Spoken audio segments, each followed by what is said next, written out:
Hello, well, Jamie Rogers here for Craftmania. As you may be aware, throughout November, we're trying to bring you a little bit of last-minute inspiration for your Christmas cards. As we know, November is ticking away quickly and Christmas is just around the corner. So we thought we would put together a little library of ideas for you to hopefully pick up. And of course, although they're Christmas, lots of these techniques could be used all year round. Now, Pete's going to give you a little scan over a few of the cards that may be coming up on videos, may have already been published. So if this is the first one you've watched, do check out our YouTube channel here at Craftmania and you'll get to see lots more of them. You can also check us out on Facebook, where all of the videos will be being posted on our Craftmania page. So do have a little look there as well. Any questions you have, of course, feel free to ask them. That's never a problem. And all of the products that we will be using, or pretty much all of the products that we'll be using throughout these videos are, of course, available on our website. And most of them are also on special offer too. So if you're new to shopping with us here at Craftmania, if you pop on to www.craftmaniacraft.com and across the top you'll see lots of sections that all drop down and give you lots of different menus to go into. The one you want to have a little look at is the as seen on TV. I know we're not technically on TV, but it keeps it easier for you and us, hopefully. Pop onto that little drop down menu and go to the page which is called November-YouTube-Last Minute Christmas Ideas, and everything that we'll be looking at will be in there. And so lots of the stuff is actually on offer. But if you can't see something and you're looking for it, don't hesitate to pop it in the comments of what item you're after, and I can always run off and get you a link and bring it back. So don't be afraid to ask. So this is the card that we're going to be working on today anyways. This one's bringing together lots of Pixie powder elements and a few other little fun bits, including some woodware stamps and some Sue Wilson dies. A few of my favourite elements actually go into this one. And I thought we would start off by having a look at our lovely deer. Now on here I have stamped and heat embossed this one in gold, but for time I thought we'd just show you it being stamped in some black ink. This is actually the set that comes with it. So obviously we've got a lovely reindeer in the middle here with all of this foliage part. And then it's been designed that you've also got these lovely branches and bits. So you could make a wreath to go around it, accentuate the design itself, just do little corner elements maybe, whatever you wish. It also comes with a lovely season's greetings stamp too. And these are one of our clear stamps from Woodware. So I'm going to use this on one of our stamp presses. Again, these are available on the website, and I'm just using some black Versamark ink to show you just how nicely these stamp. Now, this is quite a large, solid design, obviously designed as a bit of a silhouette, so you do want to go in there with quite a bit of ink and make sure that you've got good coverage. I actually, if I'm being honest, quite like this one if it comes out slightly patchy, because I think it adds to that sort of vintage effect, a nice vintage Christmas look. So I'm not too worried about that. But depending on how you get on with stamping, you might like one of our Stamp Easies. They're a platform with a hinged like top part to it. Again, on our YouTube channel, we do have a video introducing you to all of our new tools. And that is one of the tools that we've had recently come in stock at Craftmania. And you can, of course, re-stamp in the same position with those. Because of the stamps on like a hinge, it will literally just come down and re-ink in the same place. If you want to add more to it, you can do. Also, a little tip that I'm not following is to stand up, because if you stand up when you're stamping and give it a good firm press, you've got a bit more weight behind you, and you're going to actually help your image stamp across. So if this one doesn't come out perfectly, it's not the end of the world because we're not going to use it, but it's just nice to show you the stamp. So, oh, that's quite a nice impression, isn't it? And just black on white is a really nice way for you to see the delicacy of this beautiful image as well. So as I said, on my card I've heat embossed it in gold, but like this, really lovely in whatever colour you want to work with, to be honest. So not a problem to just leave it in the black like that one. So we'll pop them two to one side, and we're going to bring in the one I did in gold already. So you can see what I've done is I've done it on a piece of white card. I've set it sort of slightly off to one side because we do just want it to appear in the corner of our aperture. And we're going to go on to having a little look at our aperture.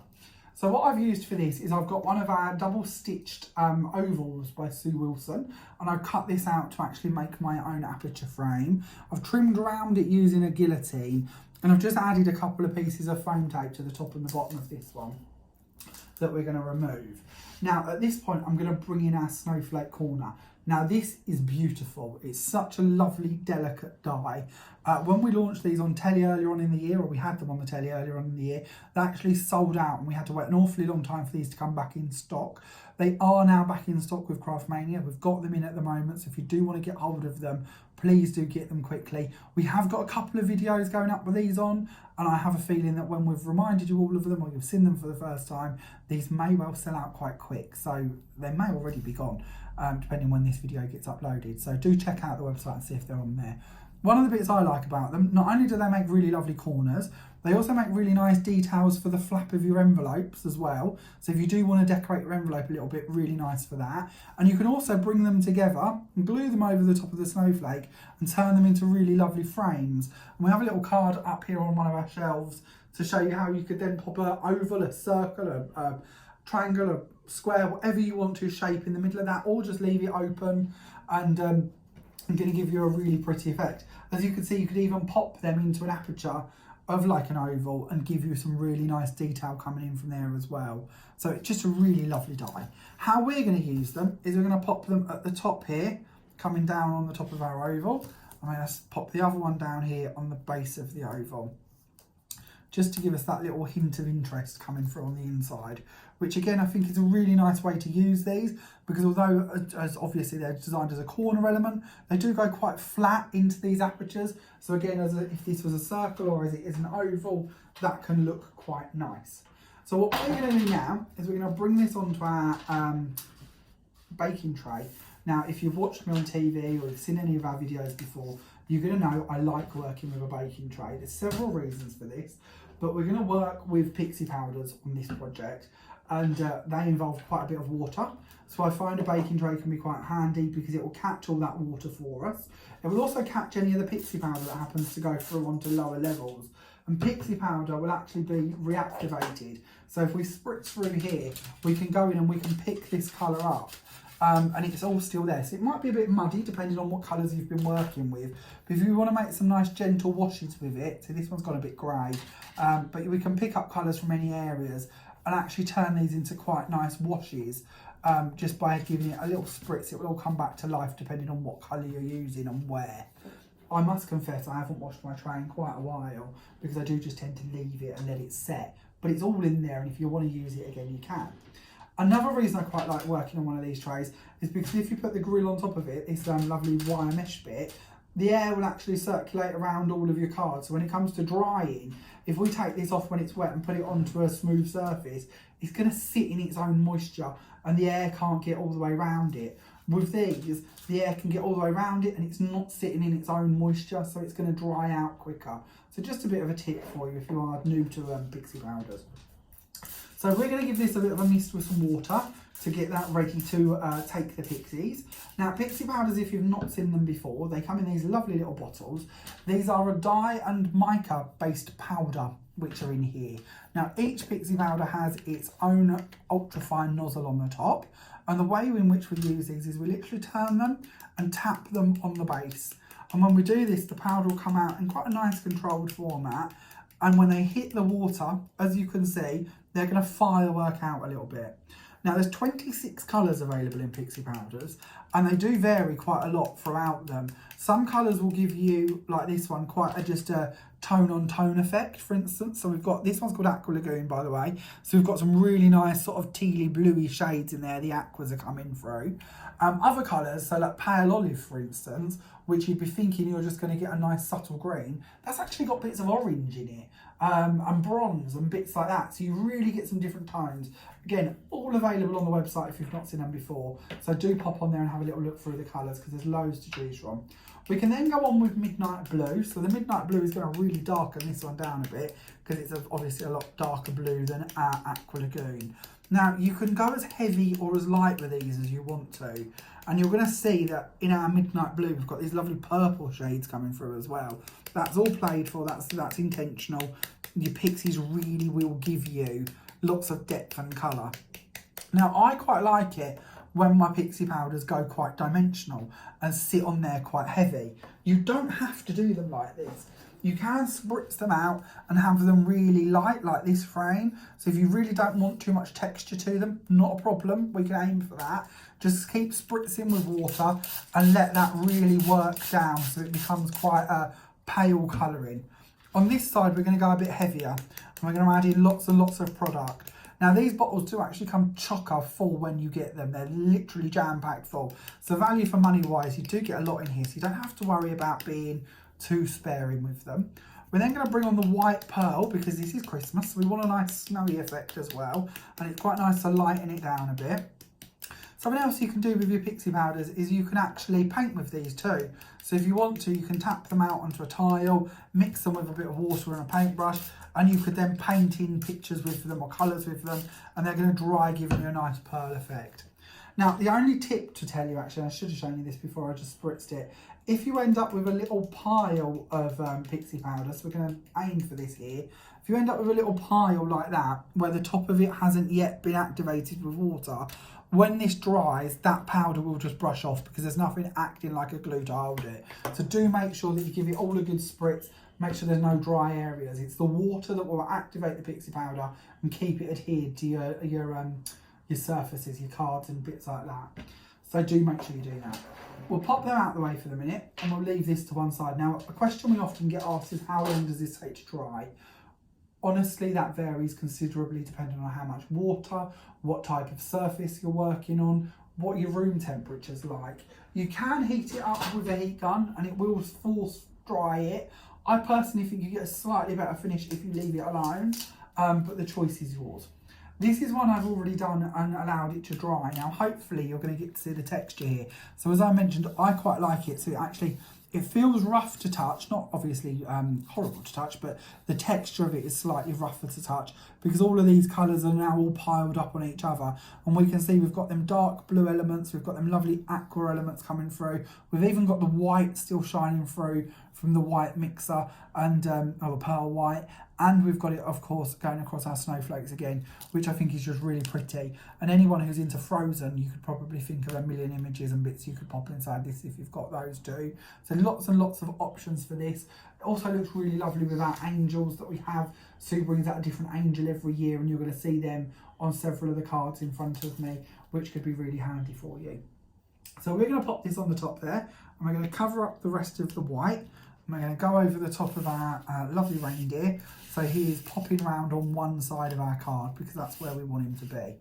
Now, another die that Sue's brought out this year, or a set of dies actually, are these lovely word and stamp sets. So in these, we receive one large word, we receive a little panel that you can stamp your next sentiment onto, and then you receive the stamps that you can actually stamp onto this element so that you can build them up to make little verses or little sets, or maybe use one on the outside of your card, one on the inside of your card. There's no real rules to this. You can interchange them if you want to. So the different sets have got different words. There's no reason why you can't put them with the piece if you wanted to, but they're just a good fun way to play about. And it's nice to have a larger word as a bit of a focal point too. So what I've done is I've taken my piece and I've cut it in white, so die cut it out in white, and then I've actually heat embossed it. And I've done this in gold. This is our lovely ultrafine detail gold. And I've heat embossed it 3 times so that it's got a bit more body to it and it's a bit more rounded. And I've added some foam pads onto the back of this and we're going to bring it in and we're going to pop it just off to one side. I'm going to let it come out the front of the frame on this one because I think it's quite nice for them little taily bits to actually be seen. On the first one, I've tucked them under the frame. The choice is yours. And then I've also got a panel. Now I've got a couple here. I've got This Christmas and I've got Love and Joy. Both been stamped, both been pixie powdered over the top. But I think we'll go for Love and Joy this time. And we're going to pop that underneath. So you're going to notice for these that the panel for the stamp to fit on fits perfectly between the P and the curl at the end of the E. So that's a really nice location to put them if you do want it to all be together. But obviously that's up to you. And then we're going to bring in a couple of decorations for the outside of this card. We're going to keep it quite simple from here, but we're going to use our poinsettia garland die. Now this is beautiful. Again, we struggled to get this one in stock, but we have currently, at the time we film this video, we have got this in stock at the moment.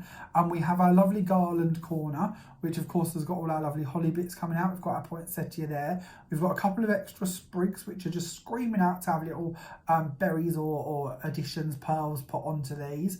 And we have our poinsettia itself.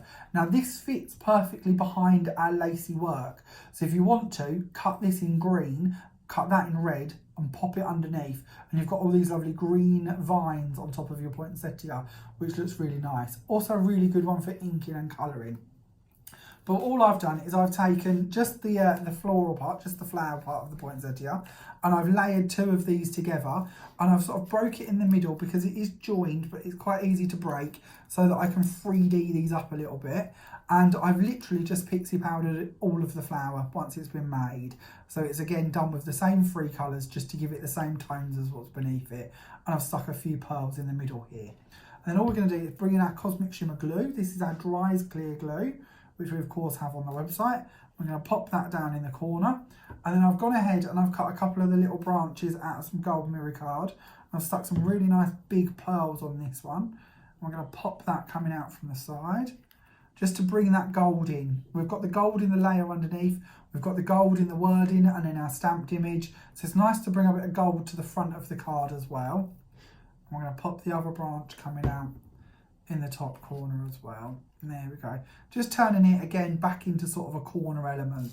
And then ideally on the card that I've actually completed, I've added white pearls in the corners, but it might be quite nice if you've got some large gold gems to put them in the corners instead, again bringing in that gold. But the choice is yours. It's just an idea for you. And as you can see, between both of the cards, we've got quite different colours again. So although we've used the same shades of pixie powder, we do end up with quite a different variation. And that's one of the good bits with your pixies. They will dry to give you different shades each time. And this is something I quite like to show you. And I've meant to show you this earlier actually. These are your pixie powders if you do use them just as one colour. So obviously we've got your midnight blue, we've got the lovely white pearl, and we've got the aqua lagoon. And that of course is them all mixed together on one tile. So if you do wish to use them individually you can, or if you wish to bring them all together you can. So hopefully that's give you a little bit of an idea of a way that you could use them. Now, as I mentioned, all of the products that we've had a little look at on this video are available on the Craftmania website, which is www.craftmaniacrafts.com, and you will find them all in the As Seen on TV section on the drop-down menu. Just give that a click and you're looking for the section that says November-YouTube-last minute Christmas ideas. Now, a couple of other little things to tell you about. At the moment, throughout November, on our Craftmania website, we have a little promotion going on. If you spend over £10, you will receive a free die in your order. Now, when you go onto the website, it will actually pop up and show you the current die which is being given away. I have been showing you them on other videos, but to be honest, they keep running out so quickly, I don't want to tease you with one that you're not going to get. So do go on and have a little look. But we've gone through cakes and sleigh and reindeers and a flower design. They just keep going quicker and quicker and quicker. You are allowed to collect them as well. So although we allow only one per household of the same design, once that design has run out, if you do order again and you spend another £10, you will receive the next design in your order. So there's no reason why you can't collect the whole set of free designs. So do check back every day to see what design we're on, because they are going incredibly quickly. And it is only while stocks last. We're going to try and keep them going for the whole of November, but there's no promises because I will be honest, they're going quicker and quicker every time. So do go check that out. Now, when you're ordering with us, as I mentioned, you can order online, and I've told you where you'll find the bits on there. You can also order on our phone lines as well. Our phone lines are open from 9 AM to 7 PM, and if you do give us a call, you'll get through to Daphne, who will be able to process your order for you. Our phone number is 01493 843 666. Now, how it all works for your shipping and handling: if you live in the UK and you spend over £5, your P&P is completely free. If you wish to shop with us internationally, that's not a problem. Your P&P is capped at just £10. If your P&P costs more than £10, here at Craftmania we'll actually pay that for you. If it costs less than £10, we will refund it to you, the difference. Usually, in complete transparency, your orders cost about £24. Usually take about 2 weeks to reach you, so we will actually pay the rest over the £10 mark, so the most you will pay is £10. We try to keep it as fair and as cheap as we possibly can. We have an awful lot of people shop with us from Australia, New Zealand, America, as well as several parts in Europe, so it's quite a tried and tested method. If you do wish to shop with us, you can just go on and do as you wish. Also, what might be handy for you to know is there's also a currency converter in the top right hand side of the website, so you can actually convert it and see how much it's going to cost you in your currency. So I hope that helps for you. Now, once again, if you do have any questions from today's video, please don't hesitate to pop them in the comments and I'll do my very best to answer them. Please do keep an eye out throughout November, as we will be updating more and more videos on our Facebook page and on our YouTube channel to hopefully give you some more ideas. Thank you so much for watching. Look forward to seeing you again soon. Bye for now.